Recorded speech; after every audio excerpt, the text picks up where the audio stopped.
В эфире программа «Актуальное интервью». С вами Хамзат Хациев. У нас сегодня в гостях интересный гость, медицинский блогер, преподаватель, врач экстренной помощи на дому Амат Машуов. Будучи врачом экстренной медицинской помощи на дому, у вас наверняка бывает большая ответственность и нагрузки. Каким способом вы совершенствуете свои врачебные навыки? Во-первых, это практика, потому что мы работаем, очень много работаем, 60 часов в неделю работаем. Пациентов действительно много, самые разные патологии. То инфаркты, то инсульты, то переломы, то ожоги, то боли в спине, то какие-то пищевые токсикоинфекции, то пневмонии. То есть диагнозы самые разные, у нас такое широкого профиля отделение.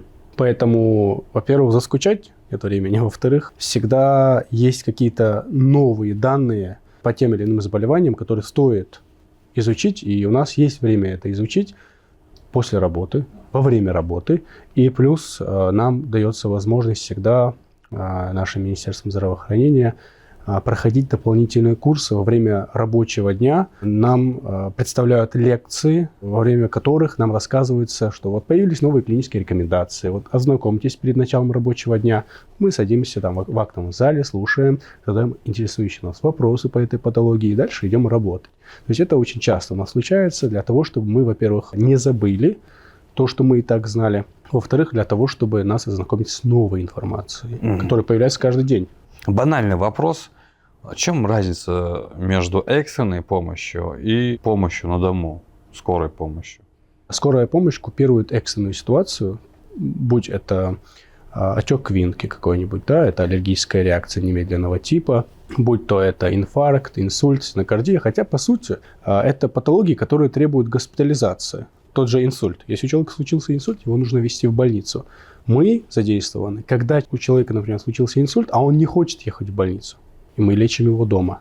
Те же ситуации, когда у человека там перелом шейки бедра, очень частые, бедренной кости, очень частая ситуация. Человек не хочет ехать в больницу, у него возраст, он хочет там побыть с семьей, боится там внутрибольничных инфекций. Тогда мы приезжаем, лечим его дома. Да, сложно, но не оставлять же его вообще без помощи. Это же не накладно по финансам для самого больного? Нет, это государственная помощь. То есть это оплачивается? ОМС.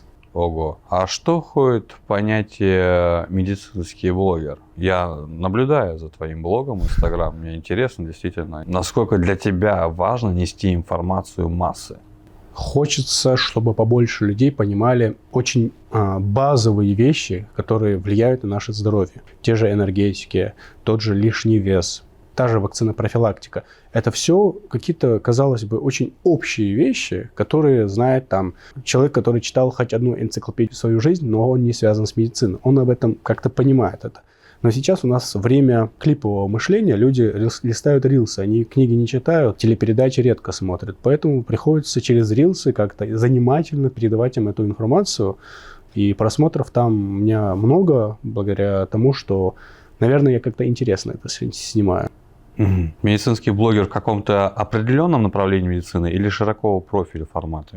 Допустим, донесение информации, которая актуальна в настоящее время. В основном я снимаю в широком смысле свой контент, потому что, опять же, я работаю в отделении помощи на дому, где мы работаем со всеми патологиями. То есть это не кардиология, не неврология, не эндокринология, а все вместе. Ого. Соответственно, у меня бывают самые разные ситуации, в том числе и очень-очень-очень редкие диагнозы, в том числе инфекции, которые в России не встречаются, я с ними сталкиваюсь. И, соответственно, людям интересно прочитать, потому что они об этом читали, наверное, в книжках по истории, об этих заболеваниях, а я с ними сталкиваюсь сегодняшний день, и людям это интересно. Но если приходит какая-то новая информация, я про это тоже рассказываю. То есть вот именно так вы выбираете тему для своих блогов, да? Если честно, интересно, как вообще выбирается тема для блога, то есть для выпуска, для публикации определенной. Вот совсем недавно вы говорили о необходимости вакцинации, либо вообще сделать прививку, что некоторые люди от них отказываются, некоторые охотно их делают. Твердое мнение медицины. В какой позиции сейчас? Стоит, не стоит? Или вообще как это все должно происходить? Вакцинопрофилактика необходимая. Вот это единственная позиция, которая есть у науки и у медицины в целом. Вакцинопрофилактика – это важная составляющая того, почему наш вид, человек, он до сих пор остается таким, каким он был там 1000 лет назад. Мы еще, наверное, можно сказать, не вымерли благодаря тому, что люди когда-то придумали эти вакцины. Та же черная оспа, та же чума. Человек когда-то додумался сделать так, чтобы эта инфекция не распространилась дальше. И опять же про эту чуму или там про черную оспу. В 1978 году черная оспа была окончательно побеждена на планете. Ее уничтожили благодаря тому, что большую часть населения привили. И, соответственно, в наше время эта оспа не встречается. Но, к сожалению, она начала встречаться снова, потому что вот эти антиваксеры появились. Люди, которые против прививок, они появились, и оспа снова начала появляться в нашем мире. Тот же остеомиелит. Еще один момент касаемо этих заболеваний. Допустим, ветрянка, свинка, либо какие-то новые вирусы, которые появляются, либо которые были в прошлом, о них все забыли, вот они могут там, когда тебе 50 либо 40 лет, ты можешь заболеть, вполне возможно, что летальный исход. Да, к сожалению. Это поэтому тоже важно делать прививки от этого всего. Да, потому что иммунитет от того, что человек переболел, может быть не таким сильным и не таким стабильным, как от вакцины. Сейчас даже появился новый вид ветрянки, ветряной оспы. И часто сейчас мы встречаемся с ситуацией, когда человек, который переболел, болеет ею еще раз. Причем раньше ветрянкой люди болели один раз. И редко было, когда человек переболел, еще раз болел. То есть ветрянкой. это не зависит от слабости иммунитета, просто оно... Новый штамм появился. И что Новый делать? подтип. Вакцина-профилактика. Вакцина-профилактика, она сильнее, чем иммунитет, который появляется у человека, который переболеет. Угу. Да. Вот мы с тобой познакомились, когда ты был еще министром здравоохранения молодежи. Да. Вот. Мы знаем, что есть определенное количество молодежи, которые потребляют энергетические напитки. Да.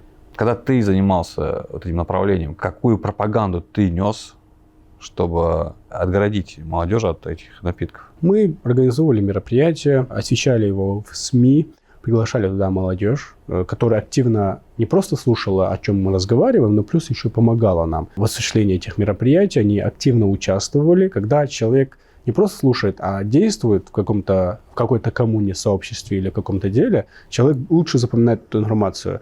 Плюс есть тут еще один момент. Если человек участвует в каком-то мероприятии, например, то он даже если любитель напитков, вот этих энергетических, он скорее воздержится, потому что он побоится, что его осудят. Скажут, ну ты же там участвовал сам, как ты можешь сейчас потреблять напитки? Он такой, ну ладно, я не буду, наверное, потреблять вот эти энергетические напитки, которые на самом деле являются очень вредными. Вот на днях у меня ситуация, меня там знакомый, такой возрастной человек говорит, можешь мне там купить вот этот напиток энергетический, он не буду называть название. Я говорю, давай не надо. Он говорит, ну, пожалуйста, он мне нужен, потому что мне прям плохо без него. Я говорю, ну, ладно, я поехал в магазин. Вызывает?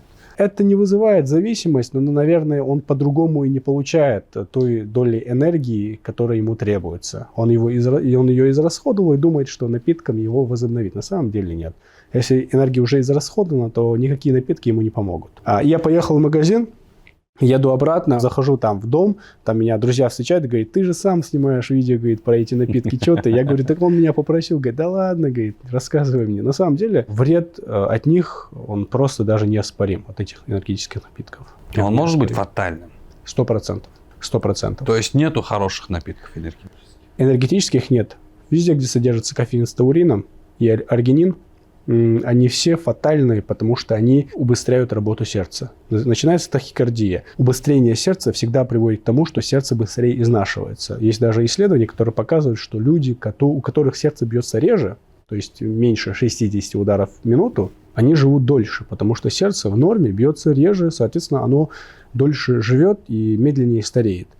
И убыстрение сердца, вот постоянно вот эти тахикардии, то есть убыстренное сердце из-за этих напитков приведет к тому, что у человека, очень частое явление, люди, которые любят напитки, они в молодом возрасте по тем или иным ситуациям, но у нас говорят, типа, вот сердце остановилось, говорят. На самом деле, если вскрыть, там обнаружится очень старое сердце. У 40-летнего человека обнаружится сердце 70-летнего человека. Оно износится у него, тромб оторвется, как говорится, или начнется сердечная недостаточность. Просто потому, что сердце уже устало, хотя оно не должно было устать в этом возрасте. Но напитки сделали так, что оно слишком много работало. А кофе? Полезно? Кофе считается полезным в основном от запоров, от хронических запоров. От запоров? Да. Когда мы заходим на какие-то сайты или исследования, смотрим ученых, каждый день какое-то исследование. Сегодня сингапурские ученые сказали, что кофе полезно, завтра немецкие ученые сказали, что кофе вредно. Ну, то есть они постоянно спорят, но неоспоримо, что кофе очень сильно помогает от запоров.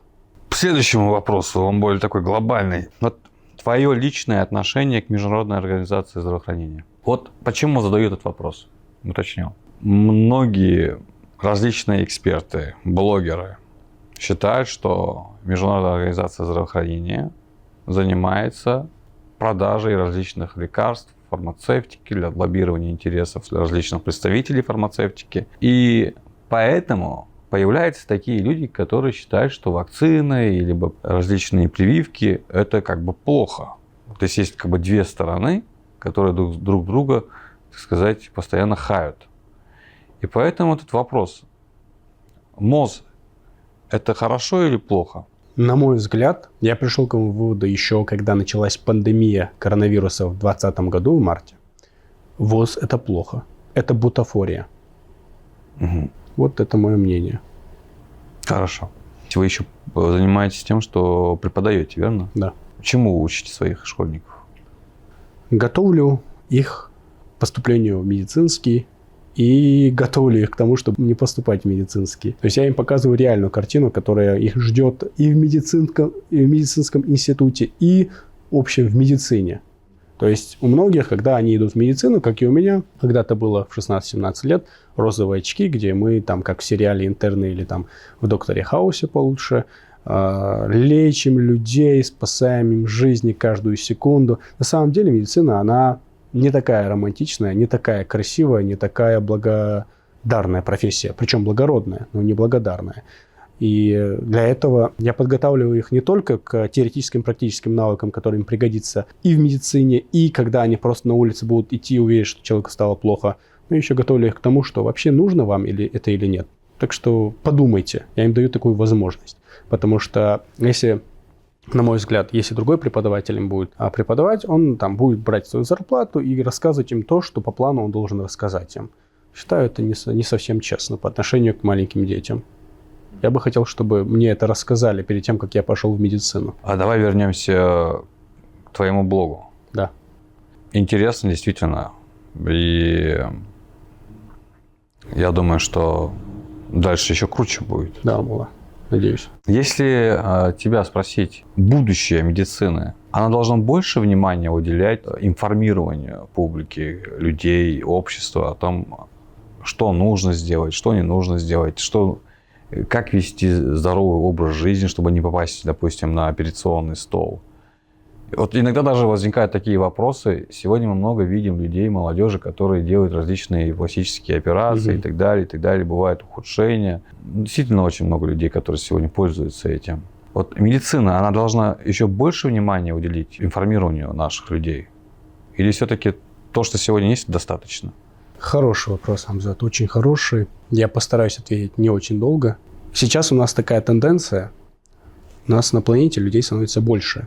Пожилых людей становится больше. Это называется демографическая яма, по-моему, да? Очень много пожилых людей. Да.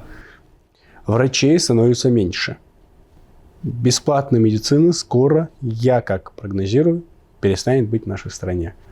В России? В России, да. Все идет к тому, что у нас уменьшаются учреждения государственной медицинской помощи, бюджетной медицинской помощи.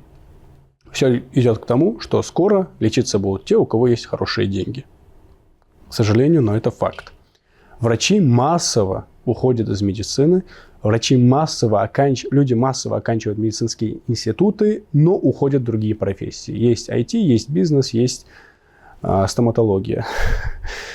Так что, если мы сейчас действительно серьезно не начнем заниматься профилактикой и с молоду беречь свой организм, прошло то время, когда можно было накопить болезни и надеяться, что в 50-55 лет я начну уже заниматься своим телом. Нет, не начнем. Скорее всего, уже не успеем.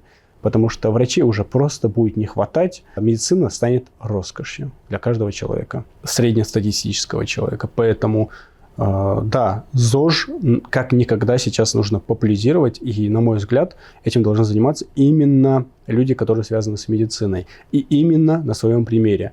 Именно поэтому я у себя в блоге постоянно показываю, как я на тренировке, как я что-то или со штангой, или на беговой дорожке и так далее. Просто потому что, на мой взгляд, только на мой взгляд, это мое мнение, диетолог с лишним весом – это плохо.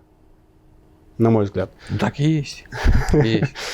Так что профилактика, она важна, и люди, которые хотят заниматься обучением и лечением других людей, медицине или ЗОЖу, они должны на своем примере это показывать. Я думаю, что нас скоро ждут врачи, очень подтянутые, очень здоровые, для того, чтобы медицина шла в гору, чтобы здоровье стало лучше. Потому что по-другому мы не потянем это. Большое спасибо. Я думаю, что нашим зрителям будет интересно послушать этот диалог. Я желаю тебе удачи, успехов. И наверняка, я думаю, мы с вами еще раз встретимся и обговорим какие-то будущие новые темы в медицинской сфере. Я напоминаю нашим зрителям, у нас сегодня в гостях был Ахмед Кахидов, медицинский блогер, преподаватель, врач экстренной помощи на дому.